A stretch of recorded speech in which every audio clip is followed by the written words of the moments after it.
तुमसे एक रिक्वेस्ट है कि अगर तुम्हें शांतनु की जरूरत ना हो तो प्लीज उसे मेरे पास भेज देना। इस वक्त मुझे उसकी जरूरत है। शांतनु को घर में वापस बुलाने की बात सुनकर गायत्री और सौरभ के पसीने छूट गए, क्योंकि उन्होंने तो शांतनु को लगभग अधमरी हालत में वहां छोड़ दिया था।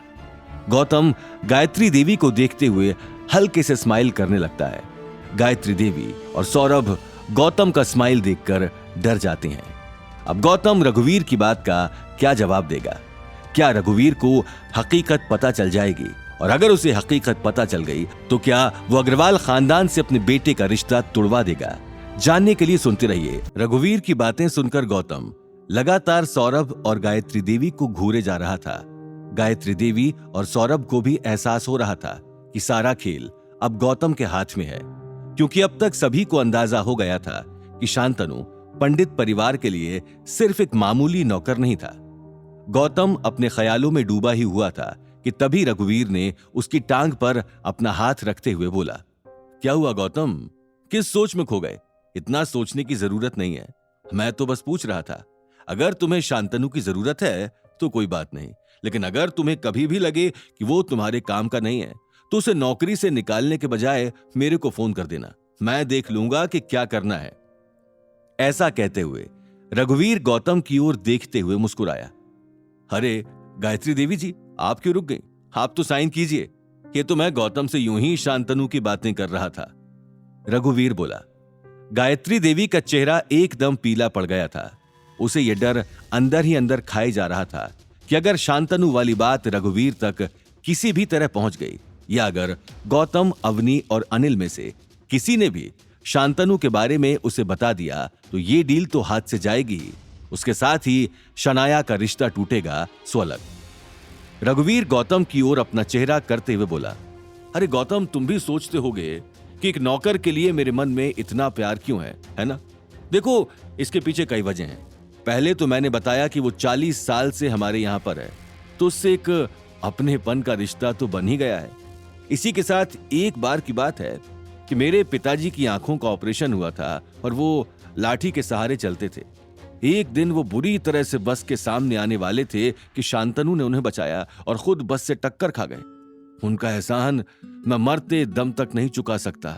ऐसा कहते हुए रघुवीर थोड़ा इमोशनल होने ही लगा था कि तभी सिद्धार्थ ने कहा, सिर्फ दादाजी की जान नहीं, मैं भी जब छोटा था तो उन्होंने मुझे डूबने से बचाया था। वो ना होते तो आज मैं यहां आप लोगों के बीच शादी की बातचीत करने के लिए ना बैठा होता। हम समझ सकते हैं कि तुम्हारे लिए शांतनु की क्या अहमियत है। काश सब लोगों में इतनी इंसानियत होती। ये बोलते हुए गौतम सौरभ और गायत्री देवी को देखता है। गौतम ये बोलना तो चाहता था कि वो शांतनु का ख्याल ताउम्र रखेगा, लेकिन अभी तक तो उसे ये भी नहीं पता था कि शांतनु किस हालत में है। तो ऐसे में वो रघुवीर और सिद्धार्थ से क्या ही कह सकता था। सौरभ और गायत्री देवी बहुत गौर से रघुवीर और सिद्धार्थ की बातें सुन रहे थे। रघुवीर ने जब टेबल पर पड़े पेपर्स देखे तो अब तक उस पर गायत्री देवी ने साइन नहीं किए थे। अब रघुवीर ने ऊंची आवाज में कहा, क्या हो गया है गायत्री देवी जी? मैंने आपसे कहा ना कि हम लोग आपस में बातें कर रहे हैं, आप साइन क्यों नहीं कर रही हैं? रघुवीर का तेज स्वभाव और शांतनु के लिए उसका प्यार देखकर सौरभ मन ही मन प्रार्थना कर रहा था कि गायत्री देवी जल्दी से कॉन्ट्रैक्ट साइन करे, इससे पहले कि पंडित परिवार को सच पता चल जाए। सौरभ गायत्री देवी से कहता है, अरे मासा, जल्दी साइन करो ना, शांतनु के किस्से हम साथ में सुनते रहेंगे। सौरभ दादी सा को आंखों ही आंखों में पेपर साइन करने का इशारा करता है। गौतम नहीं चाहता था कि ये कॉन्ट्रैक्ट पेपर साइन हो, लेकिन अनिल की खातिर वो चुपचाप तमाशा देख रहा था। उसने सोच लिया था कि अगर ये पेपर्स आज साइन हो भी गए तो भी वो इतनी आसानी से गायत्री देवी के परिवार को जश्न मनाने नहीं देगा।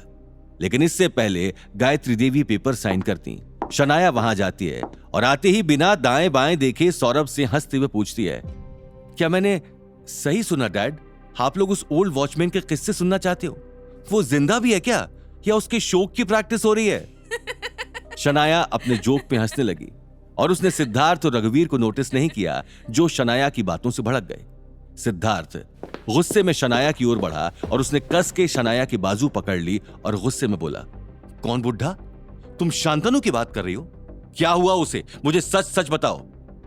ये देखकर गायत्री देवी जल्दी से कॉन्ट्रैक्ट पेपर साइन करने लगी, लेकिन उससे पहले रघुवीर ने गायत्री देवी के हाथ से पेपर छीनते हुए कहा, तो ये सब कारनामा आपका किया हुआ है, इसलिए मैं जब इतनी देर से शांतनु की बात कर रहा था तो आप दोनों माँ बेटे को सांप सूंघ गया था और साइन करने के लिए आपके हाथ भी नहीं चल रहे थे, है ना?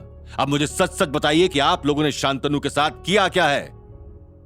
रघुवीर का इतना गुस्से वाला रूप सौरभ और गायत्री देवी ने पहली बार देखा था और वो लोग कुछ भी कहने से डर रहे थे। गौतम और अवनी एक दूसरे को देखकर स्माइल करने लगे। आज बुराई की जीत होते होते रह गई। आगे की कहानी जानने के लिए देखिए अगला एपिसोड सिर्फ पॉकेट एफएम के यूट्यूब चैनल पर और रॉयल वारिस के सारे एपिसोड्स को सुनने के लिए डिस्क्रिप्शन में दी लिंक से डाउनलोड करें पॉकेट एफएम ऐप।